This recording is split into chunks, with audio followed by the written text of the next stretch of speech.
G'day, I'm the Green Velvet Dragon, and this is my beginning of my vlog to talk about my journey on gastric bypass surgery. It took me a long time to decide to do this, and mostly due in part to massagegoddess. So thank you very much. You're fantastic. And also to Threefold Utopia Dream. Really great. It's been quite inspirational. I'm from Australia. I live in far north Queensland, and things work very differently here. And one of the reasons why I decided to do this was because it is really different, and I think that people need to know that what they're up against just to try and get through some of this stuff. I'm a social worker. Please don't hold that against me. I've been one for a really long time. Worked in the health system for many years, both in Australia and overseas. And I'm having trouble managing my way through this system. So I think one of the things that I feel like I want to give back to people in this country is to know what some of the tricks and things that you need to do to get through this maze and still manage to hold on to some sanity. I guess this is kind of like an introduction, my very first one, so just a tiny little bit about where I got to where I am. I never really had any trouble with weight when I was younger. I had what is now known as polycystic ovarian syndrome. Of course, when I was 19, which was a very long time ago, they didn't know that that's what that was. I just grew enormous cysts.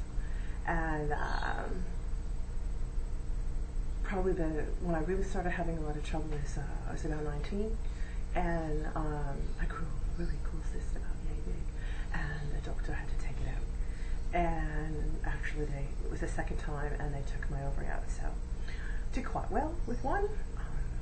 Had two beautiful daughters, and but a lot of problems with hormones and eventually weight gain. Back and forth. Dropped it all again, thought life was beautiful. Then along came the wonderful old age of 30, and I grew another one, and it went septic, and I dropped like a stone on Boxing Day, and they had to do a complete hysterectomy a week later. And ever since then, it was a nightmare. It didn't matter what I did or what I didn't do, if I ate right, if I didn't eat right, if I exercised, if I didn't. Nothing really seemed to make a big deal of difference. So I look back on it now, and I'm in my mid-40s now. It was probably a lot due in part of them giving me hormone replacement therapy, and all kinds of really bizarre medications and things like that. So flash forward to about 8 years ago. Really sick, got really sick, have been really sick on and off, mystery symptoms, all kinds of wild things.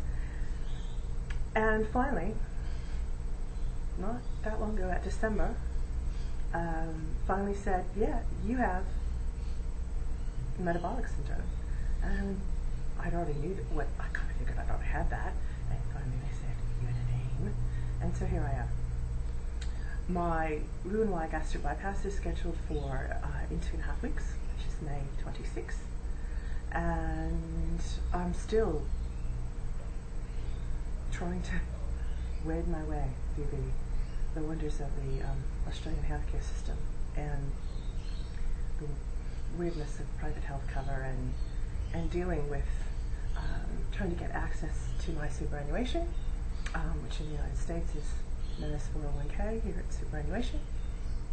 And these are some of the things that I really want to talk about and to try and help people with, because it's been really challenging, and I've had to fight, and I'm still fighting, and I'll probably will continue to fight, even probably after I have the surgery, just to get a better life, which is what I ultimately want. So yeah, massagegoddess is really it played a big part in me sitting here in front of the camera wanting to do this. My husband's a bit hysterical about the whole thing, that's okay. The purpose of this, like I said, is to really to talk about migrating your way through this incredibly convoluted system. And I know there's people who've done it, and probably some have had it slightly easier. My situation is a bit weird because I do live in a remote part of Australia. Things work differently here.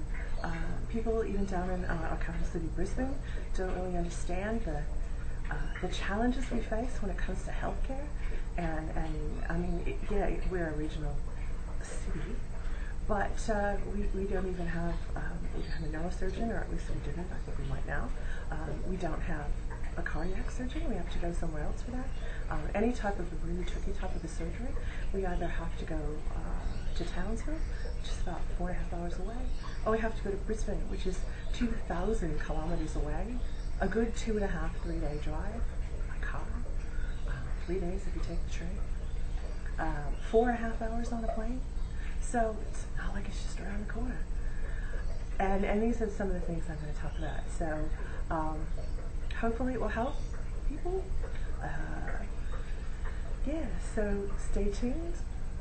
Probably do another update about some intricacies. The first thing I'm going to talk about in the next video coming up will be actually negotiating my way through APRA. And I'll explain all that. It's about getting access to superannuation to help pay for your surgery.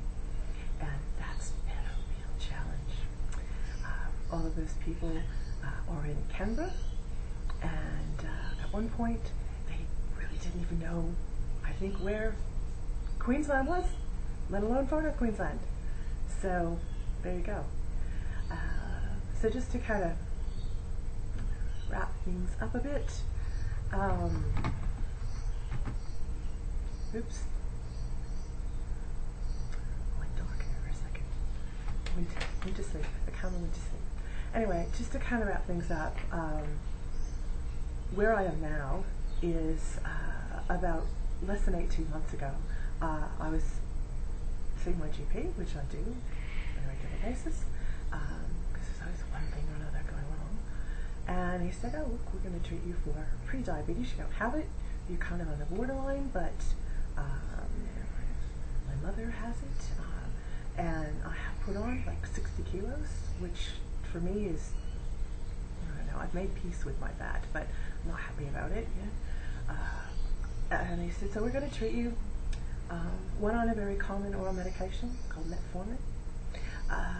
Things were going along really good. Changed my diet really radically. Didn't lose any weight. Nothing. Maybe half a kilo. It was still big the rice. And then probably about less than 6 months after that, it just started going all wonky. And I had sugars up and sugars down, and I had hypos and hypers, and it was unpredictable. And they started me on insulin, and I started taking a nighttime insulin called Lantus, which is an old EpiPen, and that was different. It's like really normal now.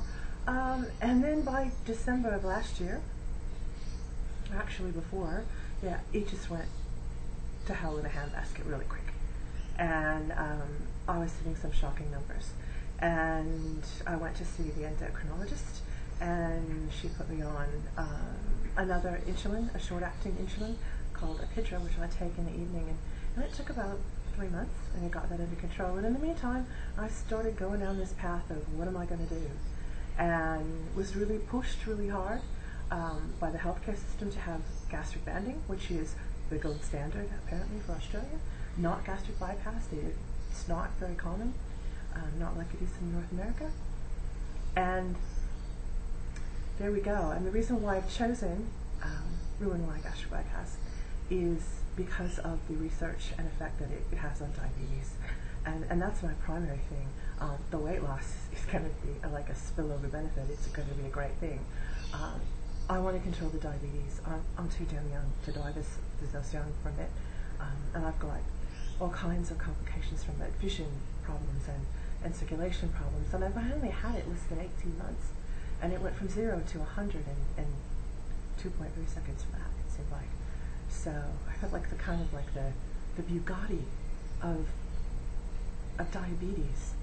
So that's my primary goal for that. So stay tuned for the next one, and I'm going to talk a bit. I talk about how I got where I am and navigated my way through so far the healthcare system.